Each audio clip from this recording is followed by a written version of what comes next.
Shirur Anantpal नगरपंचायतीकडून dumping ग्राउंडला दररोज आग लावली जात असल्याचा आरोप नागरिकांकडून करण्यात येतोय। हे डम्पिंग ग्राउंड लहान मुलांच्या खेळाच्या मैदानापासून अवघ्या 50 फूट अंतरावर असल्याने परिसरात मोठ्या प्रमाणात धूर पसरत असून नागरिकांच्या आरोग्यावर परिणाम होतोय। सकाळ संध्याकाळ होणाऱ्या कचरा जाळण्यामुळे लहान मुलं, ज्येष्ठ नागरिक आणि महिलांना श्वसनाचा त्रास, डोळ्यांची जळजळ आणि दुर्गंधीचा सामना करावा लागत असल्याचं स्थानिकांनी सांगितलंय। या प्रकाराची दखल घेऊन प्रशासनाने तातडीने कारवाई करावी आणि डम्पिंग ग्राउंड हलवावं अशी मागणी नागरिकांकडून जोर धरते। पिंपरी चिंचवडच्या मोशी प्राधिकरण सेक्टर 9 मधील सरदार चौकाजवळील मैदानावर अज्ञात व्यक्तीकडून केमिकलचे ड्रम आणि कचरा जाळल्याची घटना घडली। या आगीतून निर्माण झालेला धूर तब्बल 2 तास परिसरात पसरल्याने नागरिकांना त्रास सहन करावा लागला। घटनेची माहिती मिळताच पोलीस तातडीने घटनास्थळी दाखल झाले। अग्निशमन दलाचा एक बंब घटनास्थळी पोहोचून आगीवर नियंत्रण मिळवण्यात यशस्वी झाला। सुदैवाने या घटनेत कोणतीही जीवितहानी किंवा आर्थिक नुकसान झालं नसल्याची माहिती प्रशासनाकडून देण्यात आली। पारडी पोलीस ठाणे हद्दीतील उमियाधाम मंदिराजवळ रॅपिडो चालकावर हल्ला करून मोबाईल आणि रोकड लुटणाऱ्या 2 आरोपींना गुन्हे शाखा युनिट 5 ने अटक केली। रोहित रहागंडाले आणि समीर लांबट अशी या अटक करण्यात आलेल्या आरोपींची नावे आहेत। महिला प्रवाशाला सोडल्यानंतर चालकावर हल्ला करून लूट करण्यात आली होती। या प्रकरणाचा तपास करत पोलिसांनी सीसीटीव्ही फुटेज आणि सायबर ट्रॅकिंगच्या मदतीने आरोपींचा शोध घेतला। वाठोड्यातील 2 सराईत गुन्हेगारांना जेरबंद करून सुमारे 1.5 लाखांचा मुद्देमाल जप्त करण्यात आलाय। क्राइम ब्रांच युनिट क्रमांक 5 च्या पथकातील हवालदार गणेश ठाकरे आणि यांना मिळालेल्या माहितीच्या आधारे दिनांक 9 तारखेला संध्याकाळी 6:30च्या सुमारास यातील जो फिर्यादी आहेत अथर्व गौरीशंकर मस्के वय 21 वर्ष राहणार सर्च टाउन वैष्णोदेवी नगर पोलीस ठाणे भांडेवाडी हे रॅपिडो वाहन चालवतात।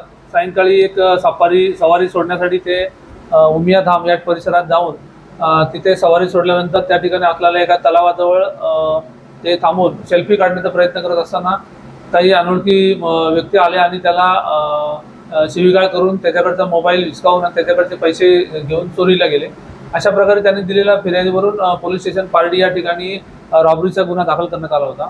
त्या अनुषंगाने युनिट क्रमांक 5 च्या पथकातील गणेश ठाकरे आणि PSI सांगोळे त्यानंतर आमचे इतर पथकातील अंमलदार चंद्रशेखर गौतम यांनी कसोशीने प्रयत्न करून त्याचा रिव्हर्स ट्रॅक शोधून सायबर क्राइम ब्रांच मधील पथकातील PSI झिंगरे आणि त्यांचे पथकातील अंमलदार यांनी मदत करून आरोपींचा मागोवा घेत कोणत्या ठिकाणावरून त्या ठिकाणी आले होते अशा प्रकारे CCTV कॅमेरे जवळजवळ आम्ही 20 ते 25 CCTV कॅमेरे चेक करून आरोपींचा मागोवा घेतला। त्या आधारे एका पेट्रोल पंपावर आरोपींनी 130 रुपयाचं पेट्रोल भरलं।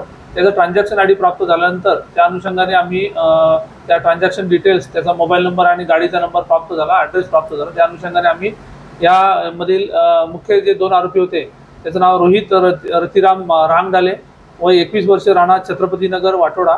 दुसरा आरोपी समीर उमाजी लांबट वय 18 वर्ष राहणार शिव छत्रपतीनगर पोलीस स्टेशन वाठोडा। 2 आरोपींना आम्ही ताब्यात घेतलं। त्यांच्याकडून 2 गुन्ह्यामध्ये वापरलेले 2 वाहनं, त्यानंतर 2 मोबाईल, त्याचबरोबर यातील जबरी चोरी केलेले पैशापैकी 500 रुपये आम्ही रिकवर केलेला आहे आणि हा मुद्देमालासह दोन्ही आरोपींना पोलीस स्टेशन पारडीच्या ताब्यामध्ये पुढील कारवाईकरता देण्यात आलेला आहे। अशा प्रकारे ही महत्त्वाची रॉबरी वरिष्ठ अधिकारी माननीय पोलीस आयुक्त डॉक्टर रवींद्र कुमार सिंगल सर यांच्या मार्गदर्शनामध्ये joint CP sir, additional CP crime sir, DCP detection Makanikar sir, ACP crime Shri Abhijit Patil sir यांच्या मार्गदर्शनामध्ये आणि आमच्या युनिट क्रमांक 5 च्या पथकातील PSI सांगळे, त्यानंतर हवालदार गणेश ठाकरे गौतम, त्याचबरोबर सायबर युनिटमधील PSI झिंगरे आणि त्यांचे पथक यांनी आम्हाला सायबरची तांत्रिक मदत पुरवल्यानंतर हा गुन्हा उघडकीस आणण्यामध्ये आम्हाला यश मिळालं आहे। दोन्ही आरोपींना आम्ही पुढील कारवाई करता पोलीस स्टेशन पारडीच्या ताब्यात दिलेला आहे।